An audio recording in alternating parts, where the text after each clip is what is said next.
만화를 그리고 있는 김명호 만화가라고 합니다. 반갑습니다. 제가 오늘 말씀드릴 것은 제목에 적혀있듯이 과학 만화 사용 설명서라고 제가 제목을 적었는데요. 제가 오늘 이 자리에서 이제 과학 만화를 어떻게 하면 잘 그릴 수 있을까 라는 주제로 말씀을 드렸으면 좋겠지만은 저도 만화를 잘 못 그리기 때문에 그런 내용은 아니고요. 이제 과학에 있어서 만화 좀 더 넓게 말하자면 이제 그림이 과학에서 굉장히 중요했었습니다. 그래서 이제 과학에서의 그런 그림들이 얼마나 얘네 둘이서 얼마나 재밌는 일들을 해왔었는지를 제가 오늘 말씀드리겠습니다. 제가 요즘에 저를 소개할 자리가 좀 이렇게 많이 있어가지고 이제 그때마다 저를 이제 과학 전문 만화가라고 이렇게 자칭 누가 불러주지는 않고 이제 제 스스로 이제 과학 전문 만화가라고 이렇게 써보려고 다니는데요. 근데 저는 뭐 과학을 전공했다던가 아니면은 박사님이나 그런 분들처럼 이렇게 공부를 그런 과학을 전공하지 않았던 사람입니다. 당연히 고등학교 때까지는 과학을 싫어했었죠. 공부도 하지 않았었고. 과학 공부 재밌어요? 예. 오, 대단한데. 예, 저는 그래서 과학 공부를 싫어했었습니다. 그래서 보면은 이런 거 이제 뭐 고등학교 이제 시험 문제지인데요.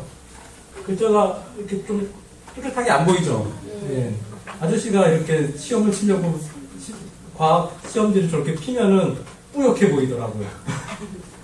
그래서 저는 그렇게 과학 공부를 안 했는데 고등학교를 졸업을 하고 나서부터 과학이 재밌기 시작했었어요. 과학이 재밌기 시작해졌어요. 무슨 우주에서 괴광선을 맞았는지 갑자기 과학이 재미있어진 거예요. 그래서 20살 때부터 지금 아저씨가 38이니까 한 18년 정도를 혼자서 과학책을 읽으면서 그렇게 재밌게 놀았습니다. 그래서 과학책을 여러 권의 과학책을 읽고 나중에는 논문도 읽게 되더라고요. 그리고 좀 더 지난 작가는 아저씨가 만화도 그리지만은 일러스트 작가도 해요. 일러스트 작가도 하는데 나중에는 그림도 안 그리고 과학책만 보게 되는 거예요. 그러니까는 나중에 그림도 못 그리게 되고 그래서 이게 어떡하지? 큰일 났구나. 어떻게 해야 될까 하다가 그러면은 과학을 내가 좋아하는 과학을 만화로 그리면 되겠구나. 그래서 과학 만화를 그리게 됐습니다. 그래서 뭐 이런 만화도 그렸었고요. 재미가 없으니까는 빨리빨리 넘기도록 하겠습니다. 이런 만화도 그렸었고요.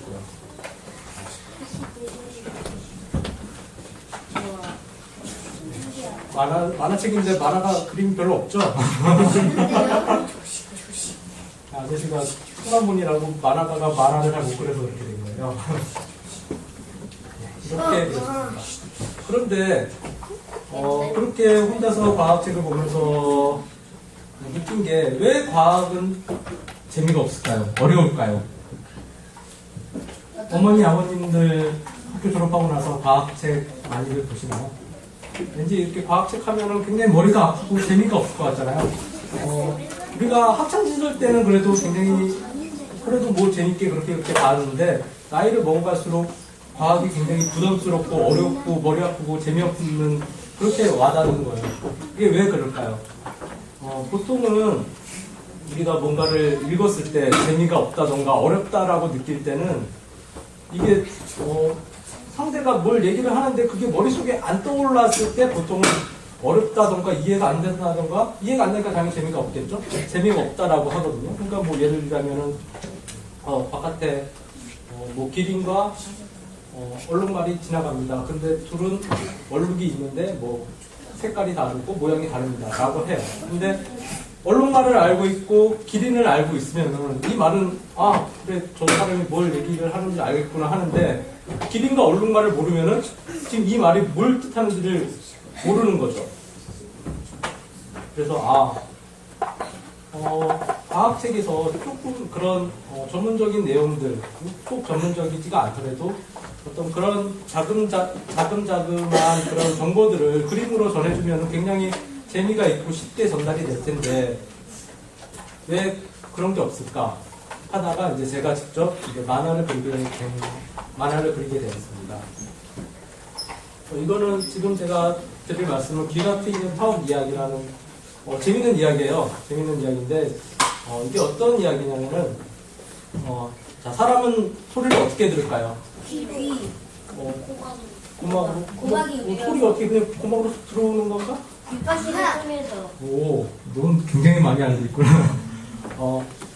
사람 귀 속에는 고막이라는 게 있는데, 고막만 있는 게 아니라, 고막이 진동을 하면은, 그 진동을 다시 그 안쪽에 달팽이관이나 뭐 여러 기관으로 전달해주는 뼈가 있어요. 세 개의 뼈가 있는데, 그걸 망치뼈, 등장뼈, 뭐 그런 식으로 해가지고 안에 뼈가 세 개가 있어요. 그런데, 우리 지구에서 가장 최초로 생물들이 어디서 있었을까요? 바다. 바다에서 있었죠. 근데 바다에 있는 물고기 귀 있는 거 본 사람? 물고기 귀 봤어요? 아니요. 예, 못 봤죠? 왜냐면은 물고기는 귀가 없거든요. 물고기는 왜 귀가 없을까요? 물속에서는 귀가 필요가 없어요. 소리는 진동으로 전달되는 거기 때문에, 물고기는 그 물이 그렇게 밀도가 높기 때문에, 물고기는 뭐 귀로 그렇게 들을 필요 없이 그냥 몸으로 느끼면 돼요. 이렇게 옆에 이렇게 옆줄이라고 있죠? 예, 그걸로 소리를 듣는 거예요. 그런데, 그러니까는 우리의 조상인 물고기는 귀가 없었는데, 왜 그 뒤에 태어난 그런 우리들은 귀가 있을까요? 그 귀는 어디서 나온 걸까요? 조상님은 귀가 없었는데? 그렇죠? 이상하지 않아요? 네.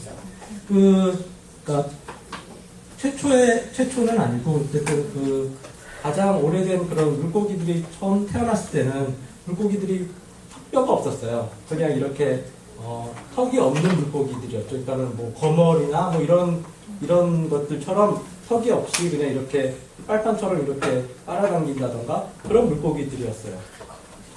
그런데 이 물고기들이 점점 진화를 해가면서 턱뼈가 있는, 이렇게 씹을 수 있는 물고기로 진화가 되는데, 이 턱뼈가 어디서 나왔냐면은 물고기들은 아가미가 있잖아요. 이 아가미 뒤에 이 아가미를 받쳐주는 아가미 뼈가 있어요.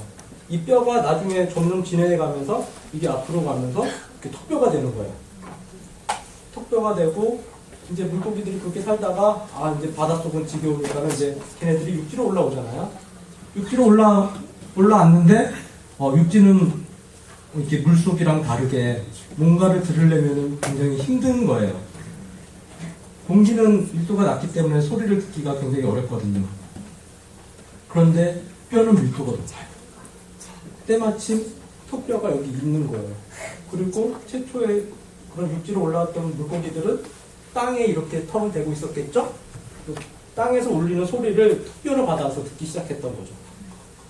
그러다가 점점 진화를 해가면서 앞에 이빨뼈가 두개골뼈와 같이 이렇게 연결이 되면서 턱뼈가 할 일이 없는 거예요. 얘가. 그러니까는 이제 본업이었던 이 이빨뼈와 턱뼈를 연결해주는 역할을 안 하고 부업이었던 이렇게 소리를 전달해주는 역할을 하기 시작하는 거예요. 그러면서 이게 점점 작아지면서 귀 속으로 쏙 들어가요. 그렇게 해서 지금 육지에 있는 척추동물들이 소리를 들을 수 있게 된 그런 귀 속의 뼈가 된 거거든요. 재밌었나요? 네, 잘 이해가 됐나요? 오, 대단한데요? 이런 내용이었는데 제가 이 책 내용을 읽고는 굉장히 재밌는 거예요. 재밌는데 재밌는 건 재밌는 거고 잘 이해가 안 가는 거예요. 자, 망치뼈, 등짝뼈, 모루뼈가 뭔지 이게 떠오르시나요? 잘 모르겠죠? 이 귀 속에 있는 소리를 듣는 뼈의 이름이에요.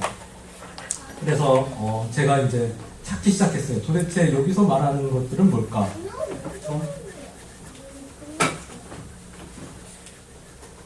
저는 이렇게 표지도 그려봤습니다. 그리고 자, 요게 귀 속에 있는 세 개의 뼈예요. 그래서 이게 고막인데 고막에 딱 붙어서 요 뼈 세 개가 이렇게 연결이 돼가지고 소리가 이렇게 울리면은 이렇게 전달을 해줘요. 그리고 망치뼈, 모루뼈, 등자뼈라고 하는 게 이렇게 비슷하게 생겼기 때문에 그렇게 이름이 붙여진 뼈들이에요. 옛날에는 이렇게 바닷속에서 사는 물고기들이 진화해 가지고 이렇게 육지 동물들이 된 거죠. 근데 그 어머니도. 물고기 중에서도 굉장히 원시적인 물고기들은 처음에 뼈가 없이 이렇게 입이 빨판처럼 이렇게 생겼었어요. 어떤 상어 있던데 어, 지금요? 이거는 요즘에 지금 생물도 있는데요. 그러니까 칠성장어가 이런 턱뼈가 없는 어류 중에 하나거든요. 그래서 근데 처음에 이렇게 그러니까 뼈가 없었고 아가미 뼈가 있었는데 점점 진화를 해가면서 얘네들이 턱뼈가 되기 시작하는 거죠.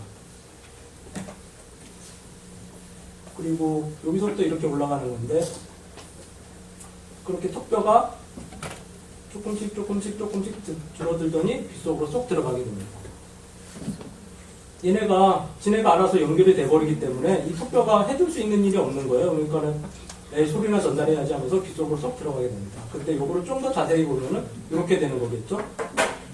이렇게 쑥쑥 그러니까 영어가 있어서 좀 그림이 어렵게 보이긴 하는데 전혀 어렵게 볼 필요는 없고요. 이렇게 색깔 칠해져 있는 뼈만 보시면 돼요.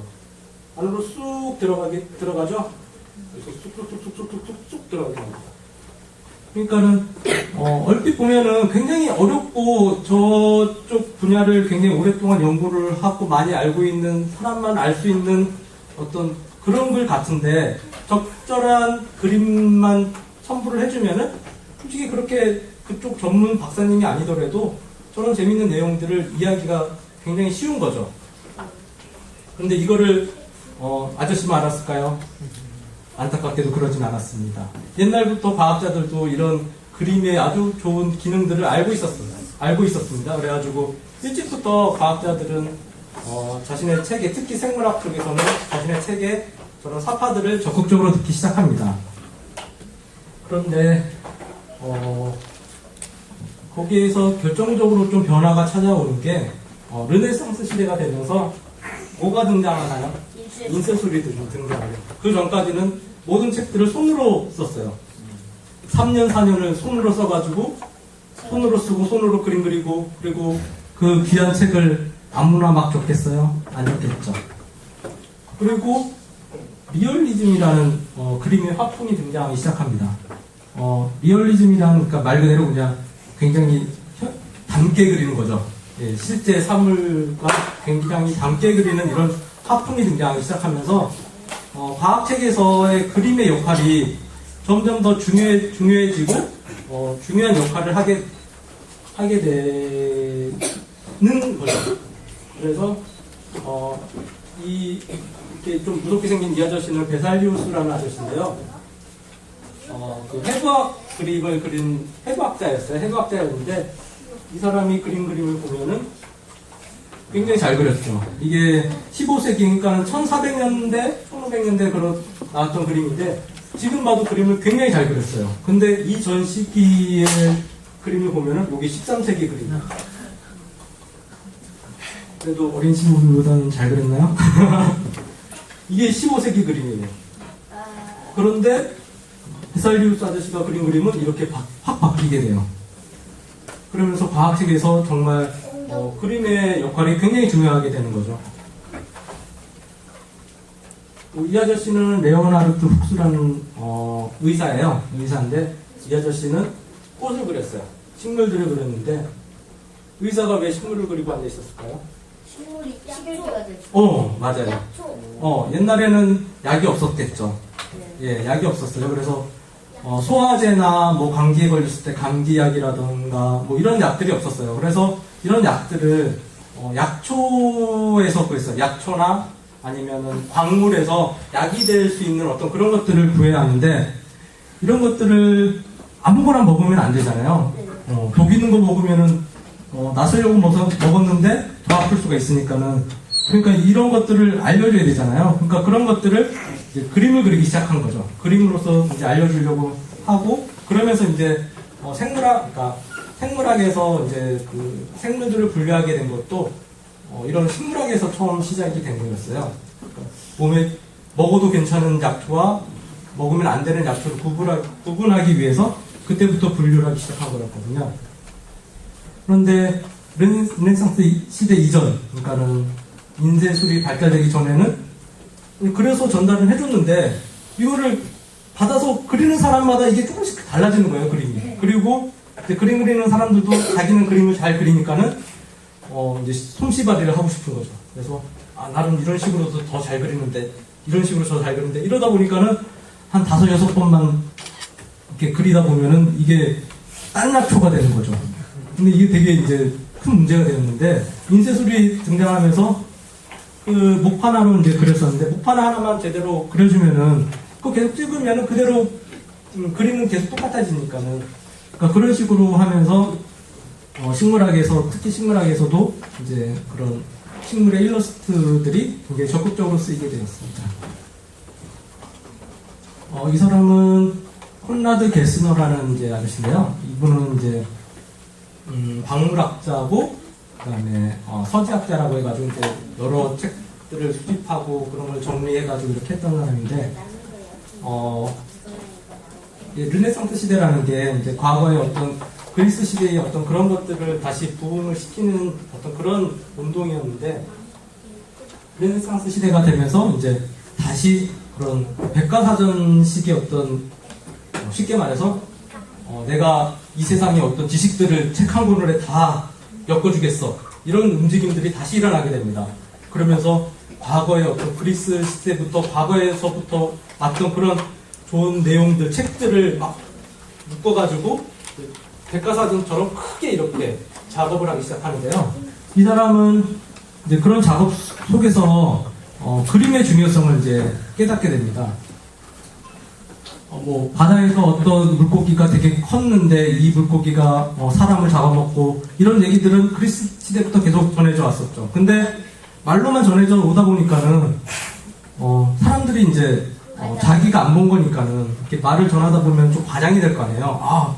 이 물고기는 천둥과 같은 커다란 고함 소리로 꼬리 지느러미질을 하고 이런 식으로 막 그게 이제 하나둘 과장이 들어가면서 그림들이 점점 이상하게 되는 거예요. 그러니까는 그거를 처음부터 그림으로서 이렇게 그려놓으면은 그게 크게 바뀔 일이 없을 텐데 말로 전달하다 보니까는 듣는 사람마다 이거를 자꾸 자기의 어떤 과장을 붙이다 보니까는 자꾸 괴물이 되는 거예요. 그래서 이 아저씨가 그래 내 책에는 그림을 넣어야지. 그러면은 다른 사람들이 이해하기도 훨씬 쉽겠구나.